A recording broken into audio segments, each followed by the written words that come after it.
drama ay rated PG. Patnubay at gabay ng magulang ay kailangan sa mga batang manonood.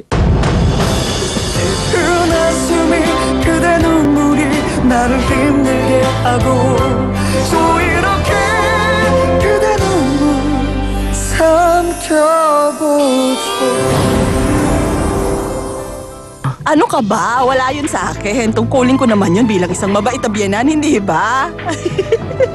O sige, magpahinga ka na rin, ha? Bye-bye.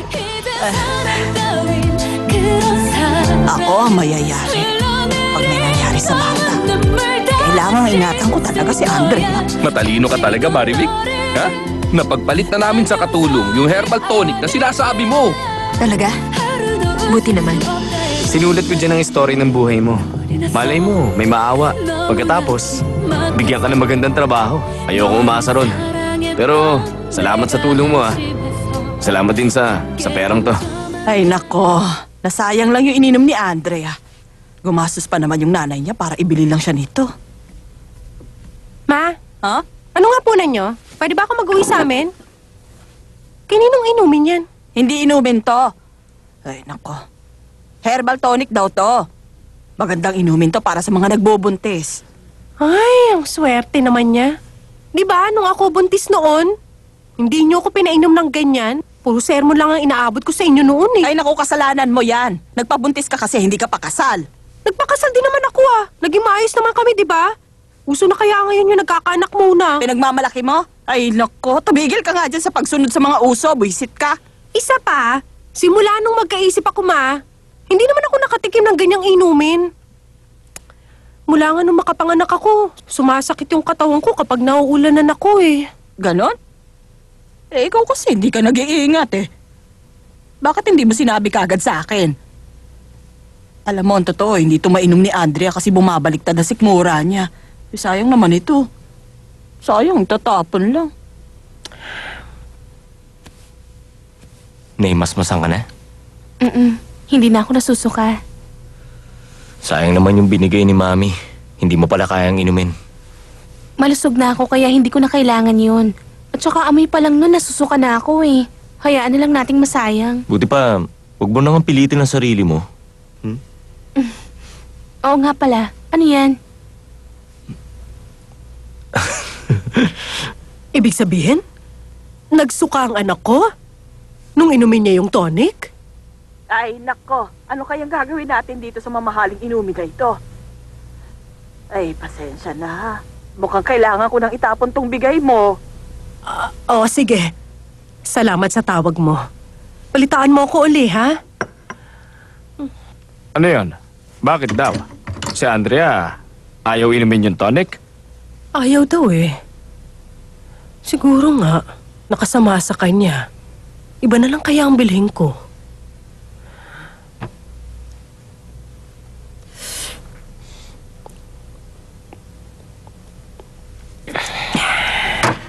Initin mo muna to bago mo inumin, ha? Mula ngayon, ingatan mo na rin ang sarili mo para umepekto sa'yo itong gamot na ito. Sige, ma. Painumin ko rin ito ang asawa ko.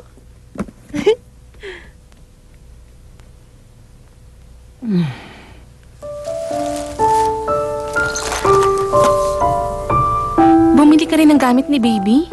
Ha? Oh, bakit? Meron na ba ibang bumili? Oo, naunahan ka na ng mami ko.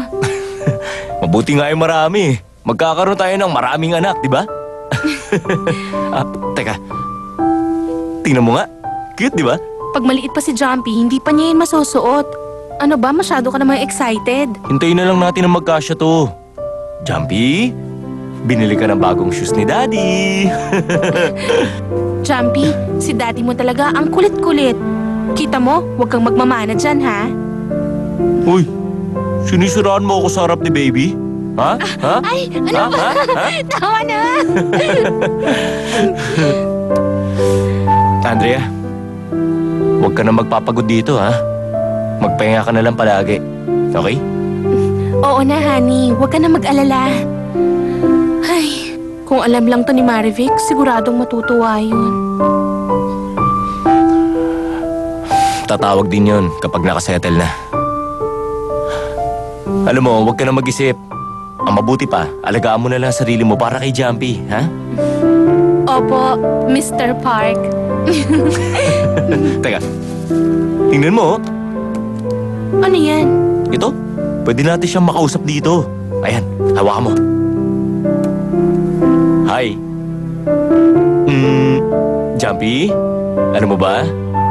Si daddy mo, masayang-masaya ngayon. Dahil alam ko, nandiyan ka na. Welcome, baby!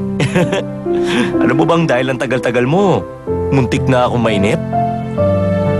Pero ngayon nandiyan ka na, masaya na ang daddy mo. Jumpy, kausapin mo naman si mami, ha? Ikaw na. Jumpy, si Mami to. Baby Jumpy, salamat ha. Dahil pinaramdam mo sa akin na Mami na ako. I love you, Jumpy. Ay naku, iyakin. Jumpy, huwag kang iyakin gaya ni Mami. Ano ka ba? Naiyak lang naman kasi ko. Dahil sobrang saya ko talaga. Uy, oo na, alam ko. Paya ka nga.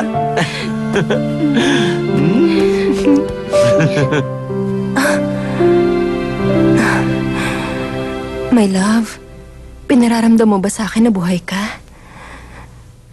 Anak, magpalakas ka kasi si Daddy.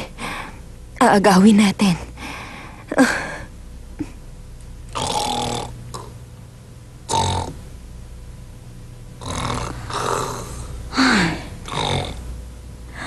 Lalo lang ako naiinis. Huh? Bakit kaya kailangan sa ano ko pa mangyari ito? Hindi pwede to. Dapat managot din ang Aldwin na yon. Kailangan magkausap na kami.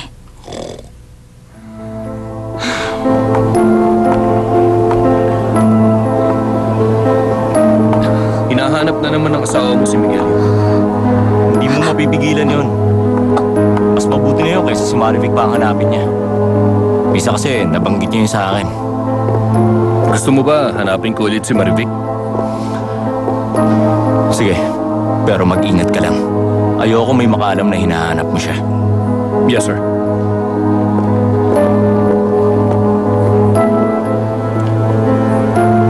Ngayon lang ako nakakita ng siraulong lalaking tulad mo. Pag sinabi ko sa kanya kung nasan si Marivic ngayon, tama nga ang sinabi sa akin ni Romel ko. Masasaktan si Marivic.